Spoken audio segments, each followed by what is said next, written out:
The following is a conversation. It has the features of any conversation, such as imperfectly expressed thoughts, ill-considered opinions, and the notions of several sleep-deprived brains. Try not to get your stethoscope in a twist about it. Recording has begun. Do not be alarmed. So cold. Do you like that sound that I use? It feels like I'm about to start a Mario Kart race. I'm not gonna lie. Yeah. I feel alarmed. He's like, when am I gonna smash that A button? Let's go. I feel like my fear response skyrockets as soon as someone says, "Don't be alarmed." Oh, that reminds me. Come play Mario Kart with McCowan on March 1st. Come play Mario Kart. Yeah. All right. I said Mario Day. That's Mario. Is Mario Day a thing?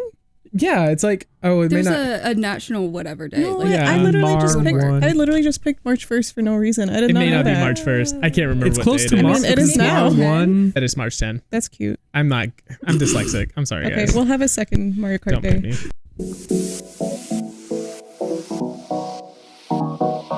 Meandering in the margins of medicine, it's the Shortcoat Podcast. Weird news, Fresh views helpful clues, and interviews. by students for students. Subscribe to our weekly show at theshortcoat.com. Welcome back to the Shortcoat Podcast, the show that gives you an inside look at medical school from the students drinking from that fire hose. It's a production of the University of Iowa Carver College of Medicine. I'm Dave Etler. With me in the SCP studio, I have a bunch of folks who are familiar with the all too normal human experience of the anxieties of everyday life. It's the sometimes perturbed M1 Hind Al-Kilani. Yes. I don't know how to respond to that. She's too afraid to speak. I'm perturbed. Sometimes he's restless. It's M1 Jeff Goddard. Only restless, yes. Occasionally, he's overwhelmed. Say hi to M4 Mason LaMarche. That sounds about right. That's me. She seems to have it under control, but she's a seething cauldron of angst. It's M1 Faith Prohaska. what made you think I have it together? And she ranges from concerned to panicky. It's M3 Ananya Munjal. Astute. That was astute. Well, I strive to be astute. I know what it's like. I'm full of anxiety myself all the time. I am a born catastrophizer. I wish it weren't so, but I always jump to the worst case scenario. Does that sound like anything you guys do? Jeff doesn't do that. Honestly, I am the most type B personality in med school. It is surprising that I even made it. But see, I am also known as a type B person, and yet there are things about which I am type A, and the things I am type A about are mostly being anxious. Oh, that's fair. First off, which is an unpleasant thing to be type A about. I have to say, for all the pre-meds out there and everybody else, type A and type B personalities, it's a bunch of gobbledygook. That's not a thing. Like any category that we try to put humans in, It doesn't work. Yeah. But also, I feel that. We got a little bit of both in all of us, right? But what about you guys? Are you actually anxious? Mason doesn't seem especially anxious usually. I think I've become more type B over the course of medical school. Ooh. But I think Ananya could attest, undergrad Mason was pretty type A, pretty neurotic. I think I've chilled a little bit in my wise age. I was about to attest that I think Mason has gotten more type B. Yeah, definitely. I don't think it's a good or bad thing. I think it's just a thing. There is no good way to be, but yeah. Best I can tell, a seething cauldron of angst is the best way to describe Faith. So I think you nailed that. Is that accurate? Fairly accurate. I'm probably, in opposition to Jeff, the most type A person I know, and probably getting more and more type A as time goes on. Oh. Is that, She's just winding tighter. Do you feel okay with that? Do you resist that? It is what it is. I would like to relax more, Okay. but we're here. We're doing it. It's gotten me this far, so it surely can be bad if I've gotten here. That's not at all flawed logic. Right. Exactly. We've lasted this long. Yeah. Well, I figured some of our listeners might relate to such things, because it's that time of year when the only thing you can do is wait. Specifically, our pre-meds waiting to hear back from med schools so that they can wait to start med school is a bit of a pins and needles kind of situation. What to do now that interview season is done and waiting season has begun is a tricky thing for lots of future medical students. So I thought I'd ask you guys what you did during this time, what you wish you did during this time, and what recommendations you might have just off the top of your heads for keeping on top of the anxiety of waiting? I will just start off the discussion with a very positive note. Medical school the application cycle was like the worst time of my life. Yes, I can feel the this positivity. Is the positive note, yeah. Yes, it was really rough, and I wish that someone who went through the cycle would have told me, like, this is gonna suck. You need to equip yourself. So I think I sent out I applied to 16 schools, which I know is not relatively not that many. And this was my only interview. And then it was pretty late in the cycle. And then, thankfully I'm here, but that process sucked. So why were you so anxious? I mean, I really need to know about this because from the perspective of somebody who has never applied to med school, it seems to me like, okay, I didn't get in. I'll just, apply next time. NBD. I mean, part of it is lack of insight and lack of recognition that, you can try again.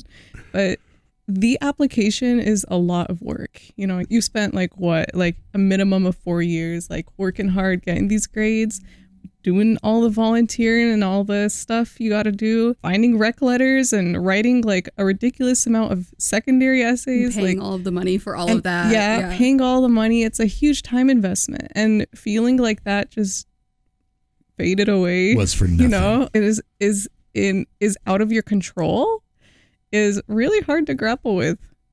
Yeah. It's also painful to think as much as those individual activities are a time investment, we're an instant gratification culture, okay? Especially our generation. An entire year for this application process, literally 12 months, even if you did everything perfectly on time, it's still going to take a year. There's no way to speed that up. Yeah. And so if you don't get in, you're saying, okay, 12 more months of my life. That's just...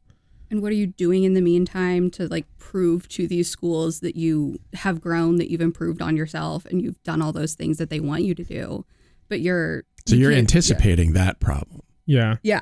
And if you're an undergrad who's kept on track, right? Say you're 21 years old. That's almost 5% of your entire life that you're saying that you have to. That's a sizable fraction, So I get it. I get the anxiety of having to reapply if at this point you're feeling like that might be the case, But to those who do reapply, hats off to you. Please keep it up.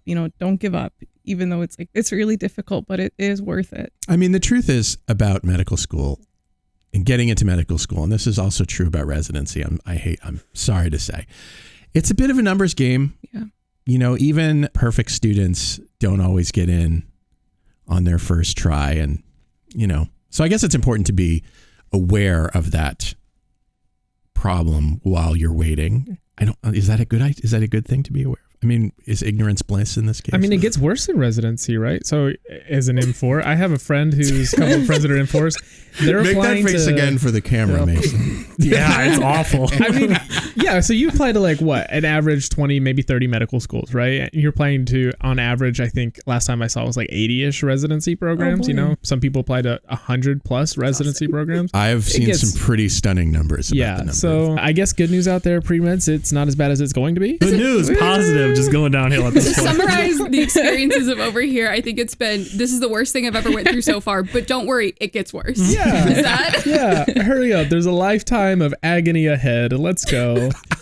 I will say this about I feel like we've helped people already. Yes. I will say this about the residency process, at least there's a feeling of people maybe want you a little more, they want you for their job versus med school. I don't know. I kind of felt like most places, except here, I felt pretty welcome here, but it was, I could pick from any of you and it doesn't super matter to me. But in residency, I think they roll out the carpet a little bit more for you. Some places send you some cool water bottles and stuff. So it's definitely I feel more loved, but still stressed. Yeah, I think the nature of the match process, that we've already derailed the original conversation here, but the nature of the match process it necessitates a little bit of courtship because both of you have to rank each other highly in order for it to work out, right? So medical school, it's there's another one of you right over there. We'll be fine. This is very motivating.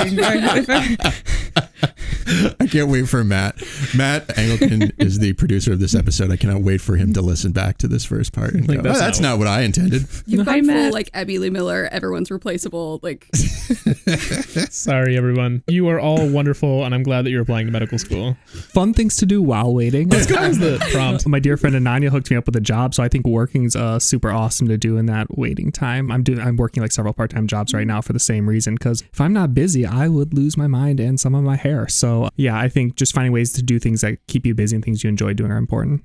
Ananya hooked you up with a job? Yeah. I'm talking about now, not when you were... in undergrad. Assistant for a year. Yeah, I was a personal assistant for a year. No, she connected me with a psychiatrist in Cedar Rapids to scribe for. Oh, okay.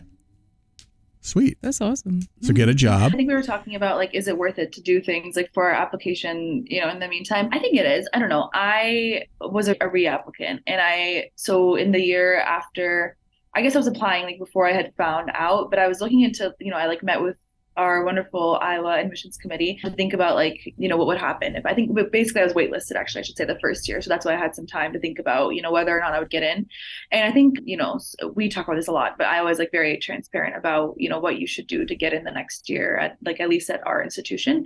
And so I think it is helpful to like know that in advance, because it depends on like how you are accepted or not accepted, but it could be like up until July that you might be on like some wait list somewhere or like in limbo somewhere. So I think it's good to explore backup options or like, moving forward options in, before that July time comes around. So if you do want to enter like some kind of program or some kind of job, you can be ready for that. Yeah, that is a hard thing about the process, is that you don't find out until July. So you feel like you're kind of in limbo, I imagine, in the sense that even if you wanted to sign up to do something, it has to be sort of short term, just in case you actually get in. But if you don't get in, you'd like it to be a little longer. I mean, I guess if at this point, I think it's reasonable to say at this point in the process, we're almost in March, it's if you feel like there's a chance you might not get it in at this point, if you don't have a lot of like good prospects, feel free to start working on those things that you feel like maybe this is what the issue was, right? If the issue was the MCAT, I hope it wasn't. It likely isn't, but if it was, maybe, think about studying and retaking it. If it's, I just didn't have a lot of clinical experience, now's a great time. If you're going to get a job anyway, go scribe for a psychiatrist in Cedar Rapids or something, like that. Seems like that would work out for somebody. Very specific advice, but So you have to come to Iowa for it. I personally worked at a hospital. It was actually part of an externship for my degree. I worked in a lab, and I just kept doing it because I loved it. And fortunately, I got in, so it worked out for me. But had I not, that was extra experience that I could put on my future application. So kind of worked out for me. Yeah, I would say if you have continuing activities that you've been doing to prepare yourself for the application cycle, don't stop doing those. Like communicating with them, communicating with research advisors, with bosses, with whoever, and say like, I have my interview cycles coming up. I may or may not be as available, but that's eventually going to slow down. And this is something that I still want to be a part of for as long as I can. No one's gonna, be so mad at you that you're going to do something else that you are so passionate about, like medical school, and say, well, you fully have to stop. Like if that's the circumstances of the program, get out. But like, especially for any boss or any like research mentor is going to say, okay, great. Let me know when you're able to come back, and I would love to have you. We'll be able to do that. But I think generalizing here, the instances where people feel like that happens are when there maybe wasn't the best communication of like, hey, I've got interviews coming up, and then I might be able to come back later for, a couple months or for, maybe a year after that. And if you don't say that, then it's never going to happen. But if you ask and the answer is no, then you're back where you thought you were, but it can only go up from there. I was finishing up my senior year. So if you're coming straight from undergrad, things that you can do if you still have a full course load and stuff like that. I figured out a workout program that worked for me. So that was great. And it's something that really helps now. I started therapy. Do that if you haven't yet. And if you have access to it, it was awesome too. And I played a lot of video games. And I think that's something that you can do while you're waiting, decompress a bit, and yeah. Okay, this is one of those times where my type A comes out, right? Like very rarely, but I recognize that I had a lot of time that before I started medical school that I wanted to get some stuff done. So I ran a marathon because I was like, You I'm could not do going to have that time to too, do that but- during medical school, right? So I started training for a marathon about this time last year. I got a lot better at the guitar because I was like, I'm not going to have a lot of time to play in medical school. That's a lie. I play all the time in medical school. I could be a better student, but I do play the guitar quite a bit. I really think that as a tangent, I think that, yes, in medical school, you will be busy, you will work hard. I do think that it's a bit of a myth that you will have no time for yourself. Yeah. Especially if you come to a pass-fail school. That's my pitch. My point was only sort of in the same line about this decompressing. Like, you still have to grow as a person, right? Like, just because your life is on hold for these 12 months because you're waiting on applications doesn't mean that you can't continue to grow in every other aspect of your life that's valuable to me, to you, right? So for me, it was running and music. And so I developed those talents. For somebody else, it might be, Faith was research. I know that. I continued with research. Yeah. But yeah. But that's just because she loves it. She wasn't doing it to get into medical school. She's an MSTP student. She initially I genuinely was likes doing it to get into the medical school, and then I fell in love with it and said, I'm going to make this a part of my life for forever. And that's cool. Yeah. It's a dream. Yeah. Now's arguably the best time to pick up a hobby because you have a built-in stop point of if you don't like it, if you can quit as soon as you get in, but spend this amount of time, these couple months, trying a new thing, picking it up. You've got the time to do it. And if it doesn't work out and it's not something you want to continue in medical school, don't. But you can find a new thing and you'll have hopefully a better coping mechanism to bring into medical school as a sort of stress relief. Yeah. What did you do, Mason? Do you remember that far back? How old do you think I am?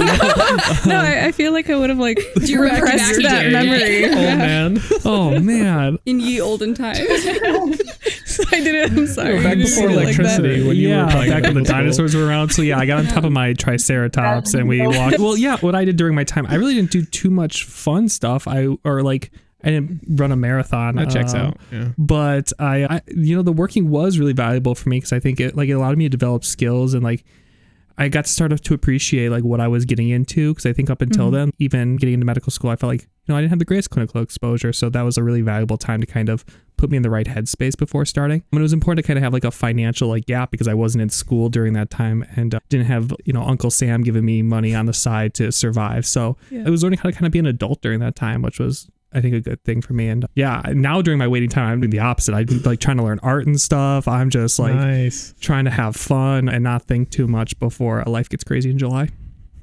Trying to learn art and stuff? Yeah. Tell me more, Mason. Tell me more. I've always wanted to paint, but okay, so growing up, my dad would make me color with him, but then he would grade my coloring. Yeah, solid D- work, son. Do you know how demoralizing it is as a kindergartner to get a D-? Couldn't even stay in the lines. Exactly. He's like, look at all this patchy white, and then he'd color his own and give him an A+. And I was like, what is happening? Was he an artist or he just not at all. Needed the ego boost. There are different parenting styles, and that's one of them. He just needed to dunk on a 5-year-old. So I didn't do art because I thought I was bad at it. That was the message I got. So wow. Now I'm going to do some stuff. So this is going back to the therapy thing. Before medical school, I started therapy a couple months ago as well. Jeff ideas.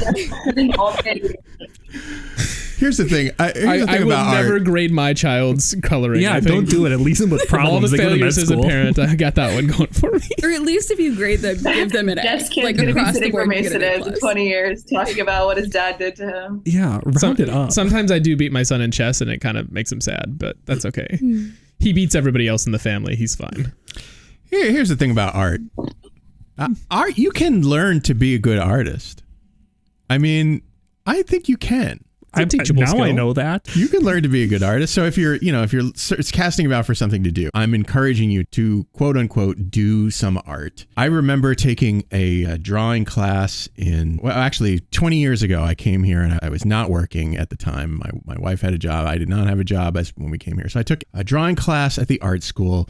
And at the end of the semester, I got the most improved. So I could actually, figure draw. It was pretty cool. Also, having your TA tell you that you were most improved. I'm not sure if that's an ego boost, but it worked out for me. So. Yeah, I mean, humans are inherently creative beings, right? This is just something that we like to do. Yeah. For whatever reason. So if you got some time, learn how to create something. Maybe it's art, maybe it's poetry, maybe it's fucking TikTok. I mean, do it. Do whatever. Yeah. Seriously though, like if you just get joy I don't know if I'm allowed to content. mention the words TikTok as a state employee of Iowa anymore. We'll see if they'll sponsor us. Yeah, that'll be all right. I mean, you could get that bingo space on our like meet everybody during orientation week. We played like people bingo, and one of them is a TikToker. Really? Yeah, that's what Fox did for one of our days. Shortcoats, we love to hear from you, no matter what it's about. So call us at 347-SHORT-CT with questions, shower thoughts, complaints about your situation, whatever you like. We'll talk about it on the show. Actually, I apparently had blocked this out. Feel free to follow me on TikTok, friends. Yeah. I made a bunch of microbio TikTok videos while I was waiting for med school to start. I made like 10 of them last year. So you plugged it in the like Facebook group at the beginning. Yeah, I was going to continue to do it in medical school. Guess what? I was a little busy, so I have not continued. But they are good videos. Well, I'm not saying that they're like good quality, but like videos. It was good for me to do it. Like I felt like I was fulfilled doing it because it like allowed me to look and learn something new just for myself, right? And then put it out there in a content way that was like hopefully helpful for somebody. You know, the hardest thing about putting stuff out on the internet like that, TikTok, Instagram, whatever you're doing, is talking yourself out of the idea that it needs to be perfect. It really doesn't. I mean, it had my face in it. That ship sailed before I got started. So. Well, I'm just saying that, when I first started this podcast in 2010, I'm sure it sucked. I'm sure that it sucked. Has it gotten better? I think it's gotten better. And I continue to iterate on it all the time. I feel like that's the real secret of like enjoying any artistic endeavor or any endeavor at all is to just understand that you will get better and better and better. And you will iterate on your successes and you will, learn from your failures. And, that's how you get better. That's what you're going to do in medical school. So it's about the friends you make along the way. Yeah. Yes. This is so wholesome. I like this. Let's see. Did you have support systems that you leaned on while you were waiting to hear back? Well, you mentioned therapy, and I guess that's a support system for sure. What other support systems were you able to rely on, or did you not? Finding friends that you're going through the process with, or at least somewhat understand what's going on, really helps because you at least, you try not to compare yourself to them getting, an interview back from every school that they applied to, and you get less than that. But at least having someone that understands the chaoticness of this process and how it almost feels like it's set up against you, because trying to explain it to family members that aren't in medicine or friends that are looking at like getting a job after you graduate and you're like applying for something in May and haven't heard back for like months. And they're like, what is this system? Like, this is crazy. This doesn't make any sense. I know I had like my grandparents were asking me like a month after I submitted my primary application. They were like, so how's it going? And I was like, it's getting like, it's under revision. They're fact checking it right now. Like, what do you mean? I assume what's going someone's on? reading it. They have it. I'm hoping. But yeah, like having people that understand that process or at least somewhat understand that process is helpful so that you're not constantly like justifying that it's okay that you haven't heard back in months or that, there's this big period of time and this big lapse in communication, because people not in medicine they'll be your biggest allies, that this process is set up crazy and it's that period of time is so stressful, but they're not going through it. And there's a certain limit to how much they can like empathize with you. But somebody that has gone through it in the past or is planning on going through it or is currently going through it with you is really helpful. But at the same time, having friends not in medicine that you can not think about your AMCAS application and just do things with them where you're all not stressing out is also helpful. I feel like you've tapped into a possible merch idea for the Short Code podcast, which is a t-shirt which says all of the things that you need to tell people on a regular basis about being a medical student or applying to be a medical student, just so you can just wear it and be like, just wear it to Thanksgiving. Yeah. Yes. Here are the answers to your questions. Number 3. Yeah. I have an FAQ on my shirt for you. I feel like you need it for each stage too, because there's also something to be said about like going home for Thanksgiving after you start med school and everyone's like, so how's it going? And you're like, it's hard. Like I'm doing it. And they're like, do you know about like this specific disease? And I'm like, I know how the heart works. Like that is what we've done so far. Maybe I still don't know how the heart works. So you're doing good. Maybe the t-shirt would just say, don't ask, please. Please. I am on the verge of tears. Yeah. Please don't. This is not a good conversation. Can we turn to politics or religion, please? That would be great. I had somebody over the break ask me, like, they had some kind of injury. And like, what layer of the skin is that? I don't know, like the skin layer, bro. We haven't gotten to that yet. the top. We'll get clearly the top layer. Maybe the second layer. I will say. It's just something we ripped off in anatomy to get to what was. Yeah. It was just in the way. Don't tell any of the dermatologists that I said that. The skin is just the stuff that's in the way.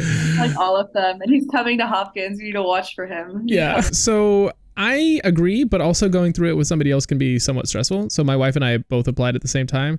And wow, that's like double the stress, double the fun, you know? So I don't know how every time one of us got an interview and the other one didn't, both of us got to be anxious, right? And that for 15 different schools. So that was so much fun. So that can be hard. But also we got to commiserate, which is a blessing. You're definitely right on that. It's really nice to have that one person that knows exactly where you're at in the process.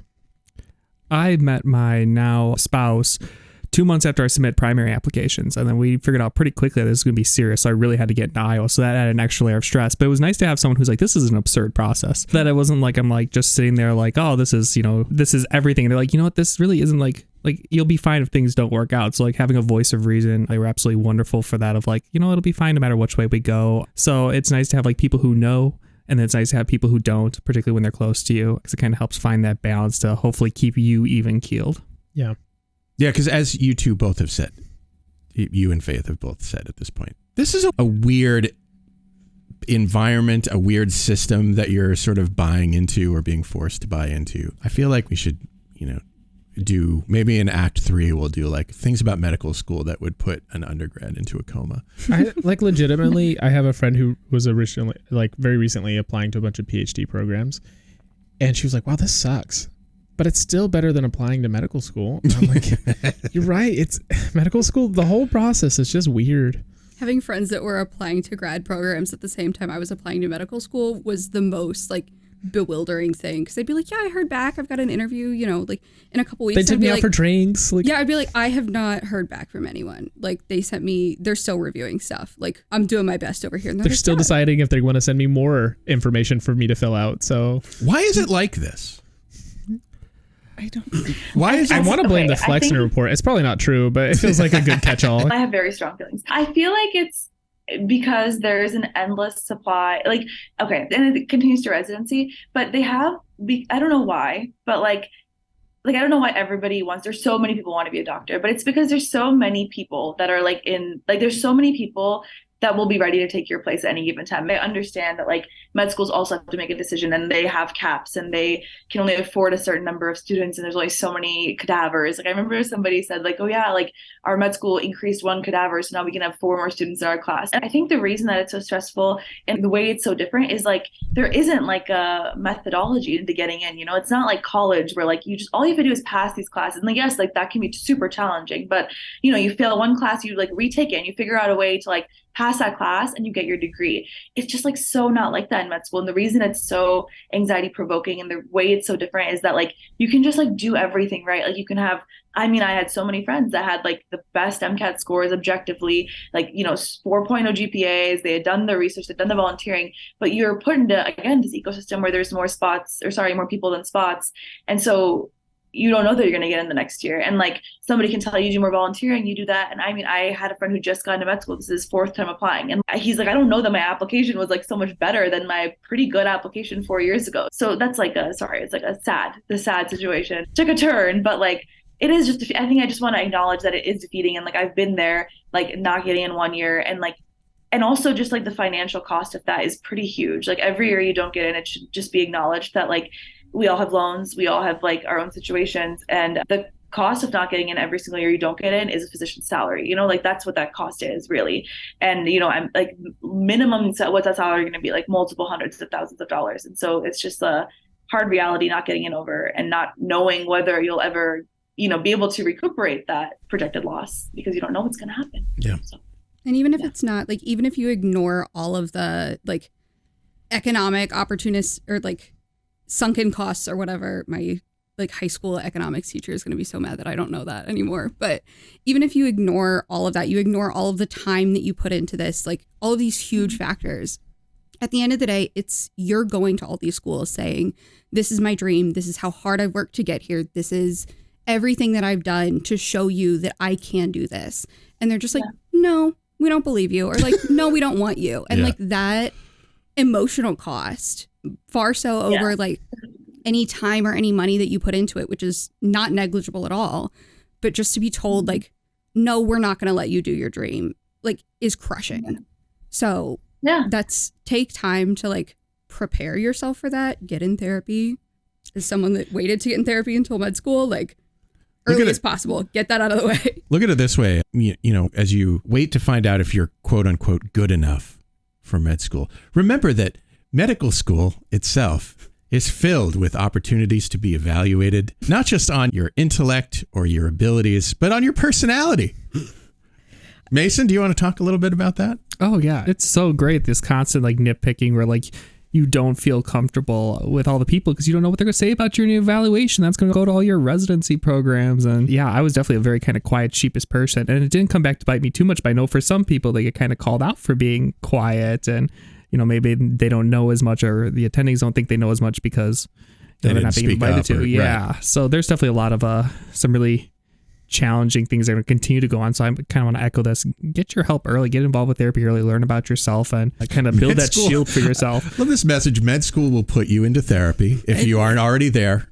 And like therapy is like not just like oh wow, med school must be bad. You need therapy. I think it's like it's something that we should take advantage of more as like people. It's like building up a set of skills and having like someone who can, you know, equip you. Because like regardless if you go to med school or not, we all have kind of these challenging things that come up in mental health. So it's nice to like have a plan before things get bad rather than waiting till the sky's falling. That is a fine point. Actually, that's a really good point. We recognize the need to go and like see, you know, your primary care physician every year to get that help and make those connections and, you know, run labs to see if something's going to get bad, to see if you're going to like, if you're on the edge of developing these certain conditions. But for some reason, when it comes to our own like mental health, we don't recognize it. We are so good about seeing it for physical health, or at least I would hope. This is going to get into like a big like access of healthcare kind of thing. But like, at least in medical school, most of us recognize that doctors are important. I feel like I can say that. But for some reason, when it extends from doctors for physical health to, you know, therapists for mental health or whoever you're seeing for mental health, like that connection kind of breaks and they can really help you.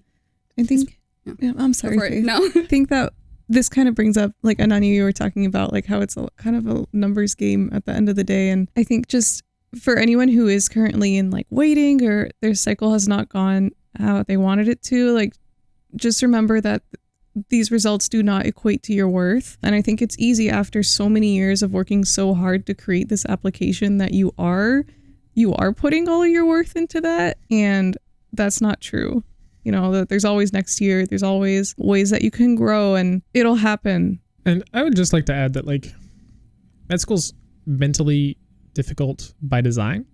It's supposed to be. I think of it like, I'll use a sports analogy for all the sports fans out there. Spring training is a thing, right?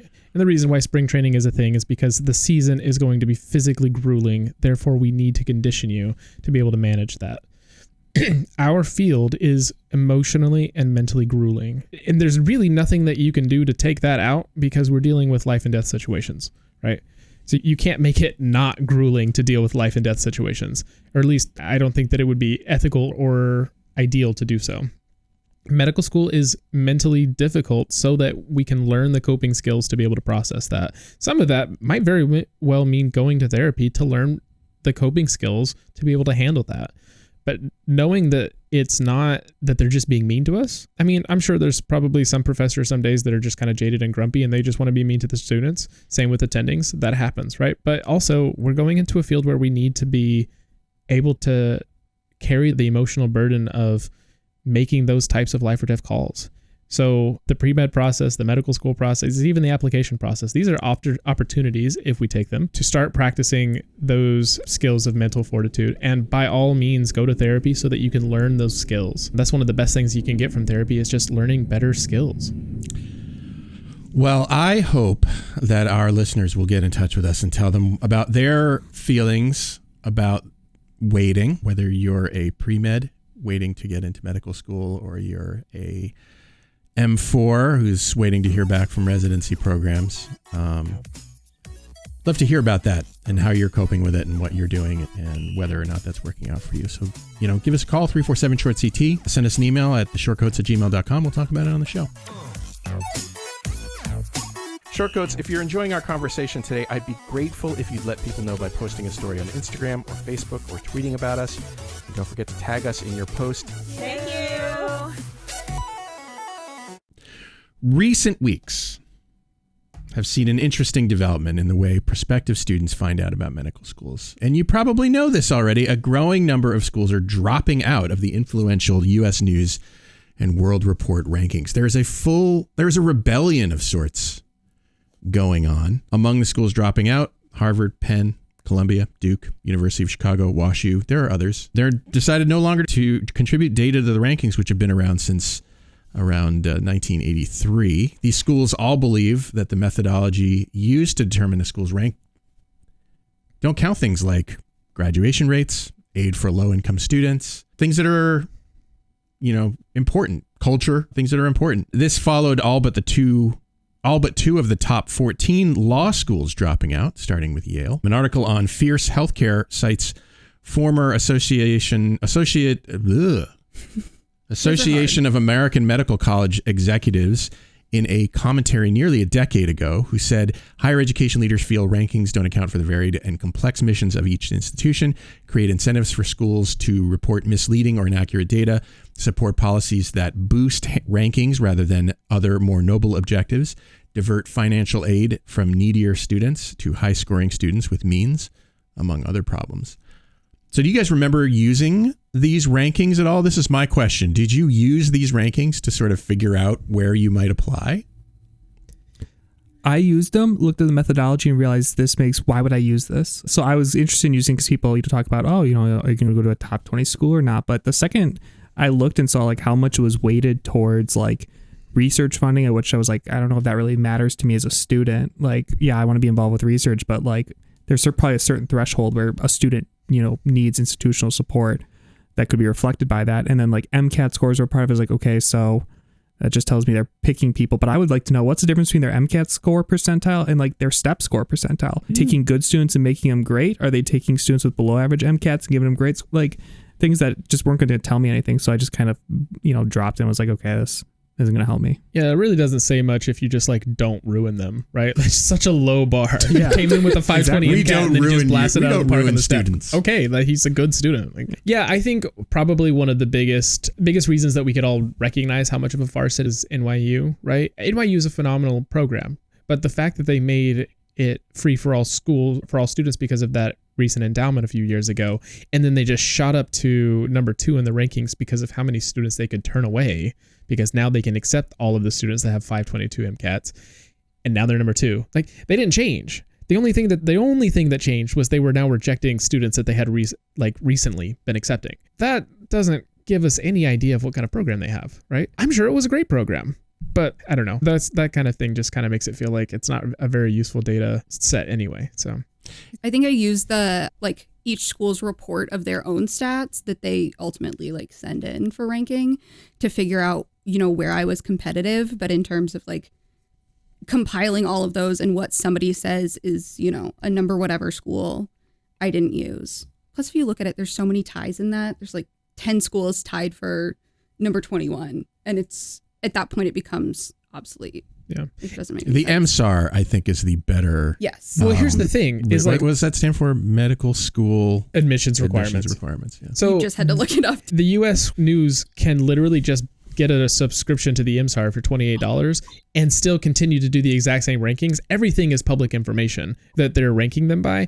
The only thing that this changes is that schools aren't participating in the rankings, so they actually have to be, real journalists, right? That said, I do think that it's how Harvard did it. I thought it was so snarky and perfect. Not only did they say, we're not going to do this anymore, they waited to the last day that they could report and said, we're not going to do this anymore. So everybody else is locked in. And then they're saying, no, we're not going to participate. I didn't realize that. The sassiest way to approach that, which it must be nice to be a top school. I feel like most of these schools that initially anyway, started this rebellion, we're all like, Harvard, Yale. Like, I don't think these schools need U.S. News and World Reports really to. It's like the reputation of Harvard will not change because of this, right? If the University of Wisconsin had decided to do this, people that have no idea what the quality of their education were, they might start doubting like, oh, there's a reason that they don't want to participate. Harvard, they have the luxury of saying, everybody knows we're the best. It doesn't matter if you put us number one. What is this Harvard you speak of? They arguably can only go down. Yeah. Like, they are hurt by low rankings, but high rankings really aren't adding anything to them. And like the cynic in me is saying that like mid-level schools or anybody that's in the middle that isn't relying on like name recognition alone, in addition to like being a great program, but name recognition is a big part of it, is pulling themselves because they don't need it, but everyone in the middle is going to wait for like, well, we were ranked like number 10 and like just asterisk like after everyone else had like pulled out, and then like throw that up on the website, pull yourself out, and then like it's good. Would I like to see everybody like leave at the same time? Do I really want Harvard to do that? Absolutely, because I, for all the reasons that have been said, but the cynic in me knows that like the power of having that on there would contribute a lot. So I struggle. I think my bias is towards saying that like any kind of ranking system, this is like not a reasonable take, but it is my take. I think it's like only dangerous to the people in it, and it only really benefits the people who are being ranked. So like, it's kind of like what you're saying, like Harvard, Yale will not change. I think I struggle because I think when we make this ranking system, and like, I know the point that they pulled out, but when there was this ranking system, it does nothing for candidates. It only benefits these students. Like what Jeff is saying, like Harvard will continue to make more money and continue to get more applications if they have a number one like number next to their rank list. It like breeds, I think this career like breeds a lot of like, it first of all attracts people who like, like we want to assume that everyone is like doing this for the right reason, but it attracts a lot of people who like want to go to an institution just because number 2 or number 3 or number 4 on the list. And it's competitive, or it's exactly. It's a competitive instinct, or they just want to go to the best, the quote unquote best school. Yeah. And it also perpetuates that system because, for example, like, and like, so whenever M4 like leaves here, they like submit a report commenting on all these different parts of their school, and the students are incentivized to report everything was amazing, because then that keeps your school at a high ranking. And then when you apply to residency, you get to be from a school that has a high ranking and nothing changes.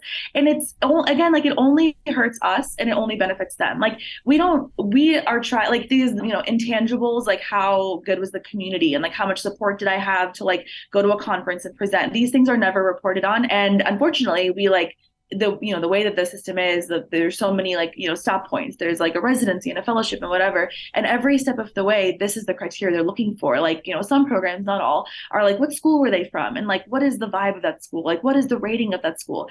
So I don't know. I'm just inclined to be very against it. And I think this is like a good step towards creating, I know there will never be a true system without any rankings. I know we will continue to like stratify programs, but I just feel like they're the best way. If I'm a student, all I want to really know is like, what are people actually like? I like Mason saying, I don't really care about what their research endowment is. I want to know like, what funding do students have to like present, or like what time is there for you to pursue like your own projects in med school. I think these measures are more valid and more actually relatable to us, as opposed to like whose rich white granddaddy gave $5,000 million to the school. I just don't care, I don't know.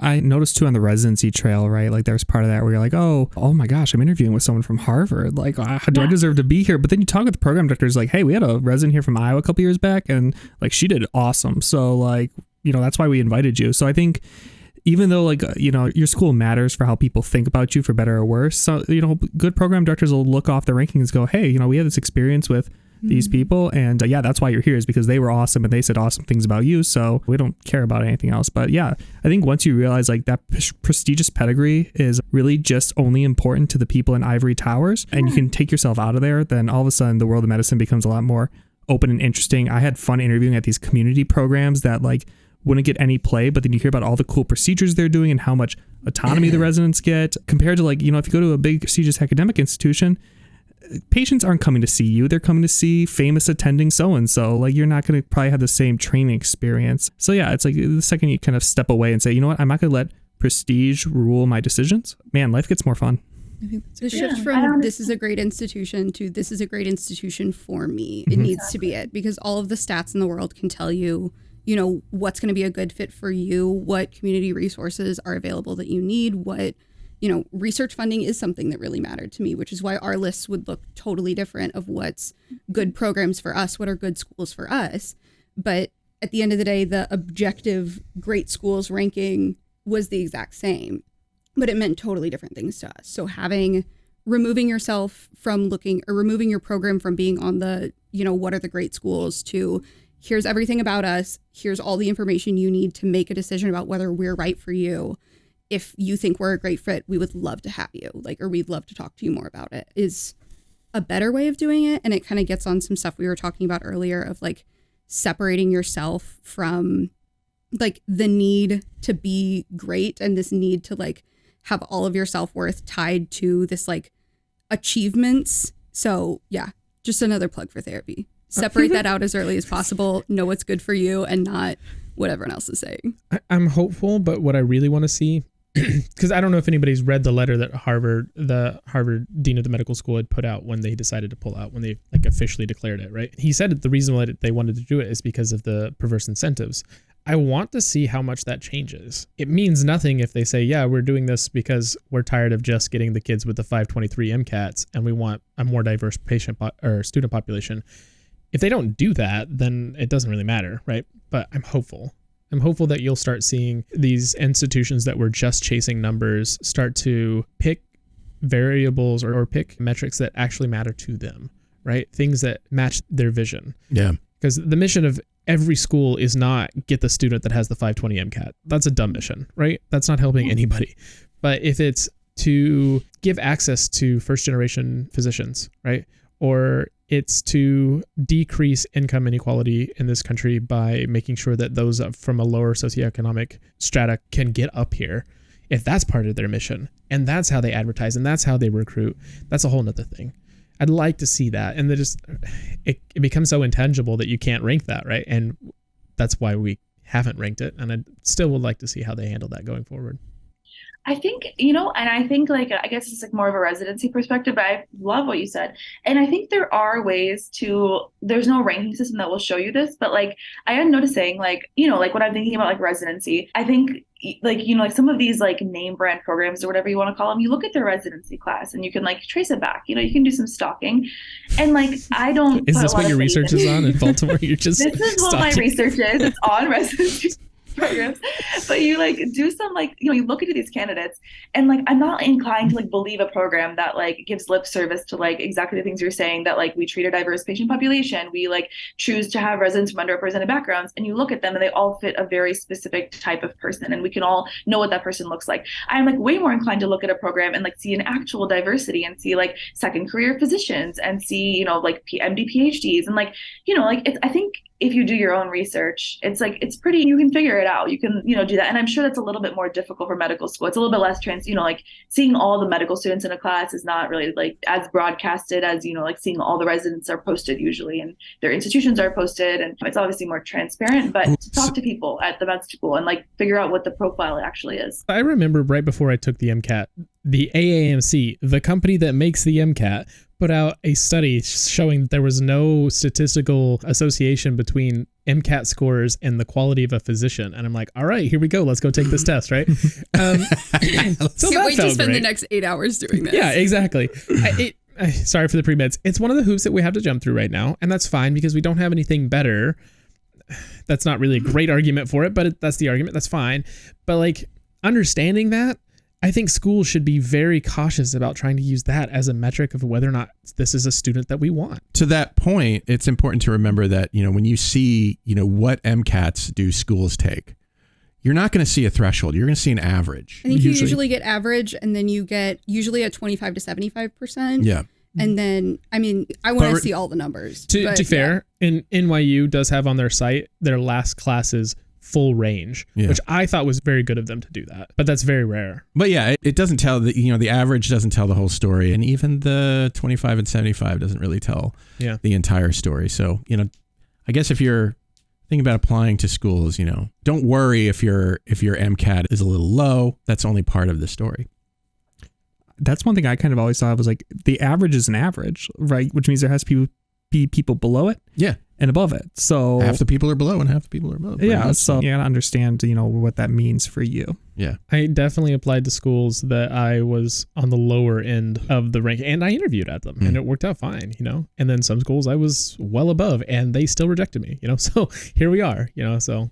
I'm like remembering back to the lecture we had on like different like curves and skewed versus left skewed data. And the more your average gets closer to like the cap, the more numbers, the higher concentration you're going to have of people that are all right there, that are all getting a 528.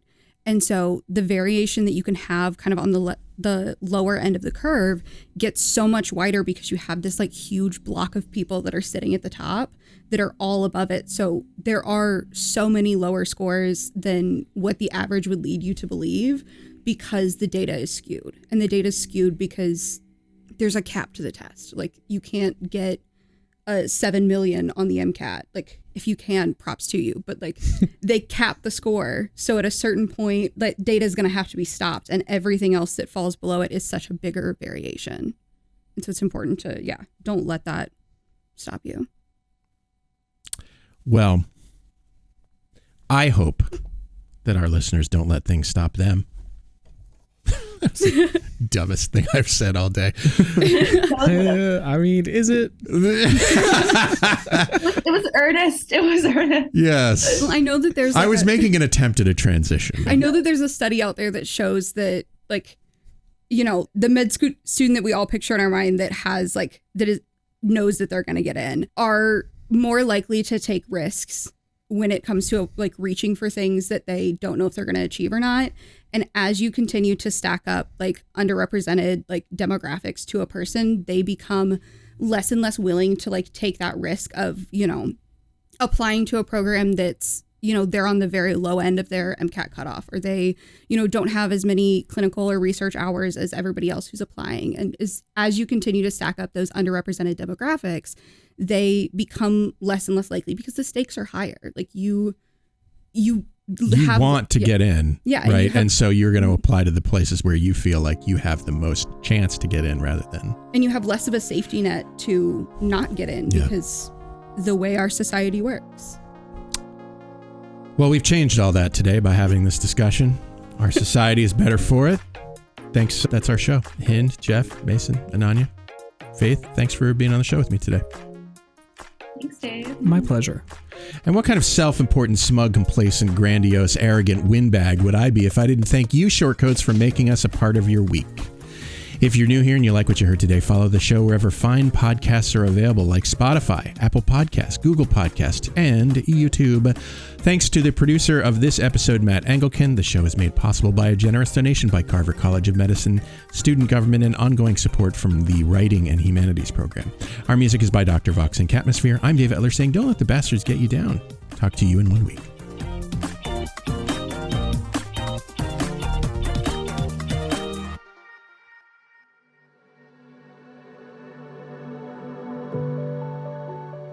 Hi, Shortcoats. Look, life in medical education, life in America, life in the world is often difficult. And I often wish I could help.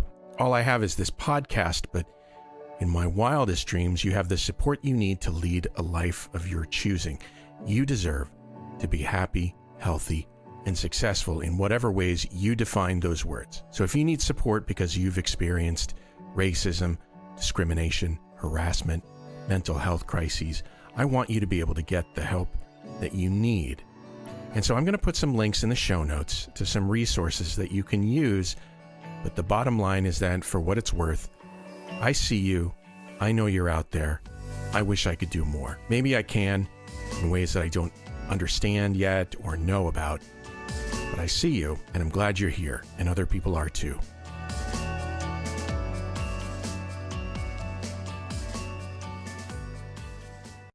This Shortcoat podcast is a proud member of the MedEd Media Network. Inspiration, information, and guidance on your journey to medical school and beyond at mededmedia.com.